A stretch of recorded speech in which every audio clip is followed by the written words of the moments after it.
either today or tomorrow, so he couldn't be here. So I had to step up and I had to come in here and do his speech for him. Before I did that speech, I wanted to talk about Elliot a little bit, how I know him.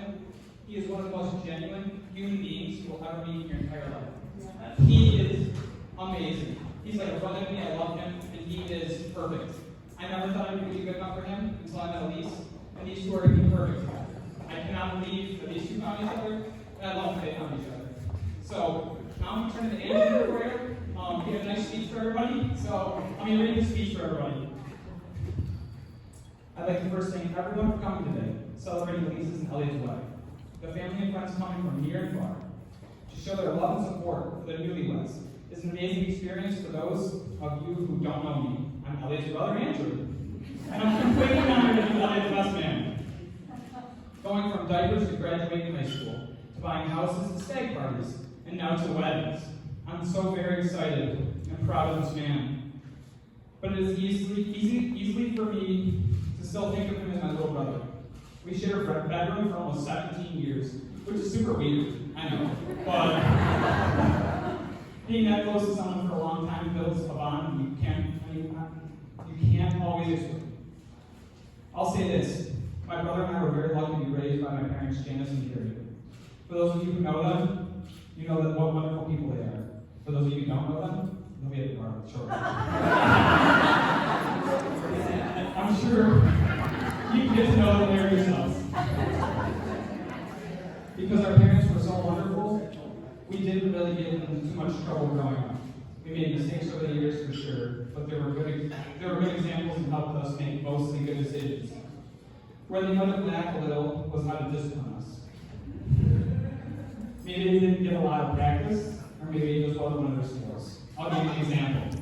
I was about 12 or 13, I was about 9 or 10. We were both big wrestling fans at the time. So naturally, we were always trying to perform wrestling moves around the house. Growing up, our parents had relegated us to the basement because they didn't want to watch us with idiots in the living room. One weekend, my mom was out of town on our annual business trip, and it was just the 3 boys in the house. This basically meant we ate nothing but pizza for days, and the house was descended into chaos. Elliot and I took advantage of the lack of supervision and started beating the hell out of each other. As these stories normally go, we took it too far. I tried to throw Elliot into a turnbuckle, but since there was no turnbuckle, I totally missed our couch. He slammed his head first into the coffee table, instant tears, and blood pouring out of Elliot's head. I know, what a baby, right? So I did the only thing an older sibling can do in that situation. An attempt to smother him with a pillow. While begging him to be quiet. Well, this didn't work. I heard my dad rise off the couch, walk across the living room floor, and head downstairs. My life flashed before my eyes. As I wonder what one object my dad would bring into my life. Well, since my dad is a pretty nice guy, he just yelled a little, "Get off your brother now." You see Elliot's head come poking out of the blanket, still fresh with tears.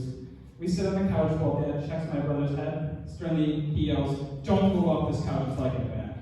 He goes upstairs, and you hear some banging in the kitchen. For a minute, he comes back down with 2 glasses of orange juice in his hands. He hands us both glasses and tells us to drink. Elliot and I, completely bewildered at what is happening right now, look at each other and drink the juice. As we finish, Dad says, "This is how quiet I want to be for the rest of the day." And he goes back upstairs. What is the life lesson here? I have no idea. But we put quietly down, so I guess it worked. We quieted down, so I guess we worked. Anyways, Elise, if one day you two decide to have children and Elliot is passing out orange juice, it's amazing to see you now, Elliot. It's so good. I'm so very happy for both of you. Elise, I remember the first time he told me about you. He said, "Andy, I get butterflies every time I talk to this girl. I don't want to mess it up." I watched him grow for you. I watched his priorities change from a 20-something bachelor to a partner and now a husband. I see the way he loves you and wants to care for you and your home. And I couldn't be more impressed. With all my heart, I wish you both many more years of love and happiness. Everyone, please join me in raising a glass to the new Mr. and Mrs. Elliot Elise Brewer.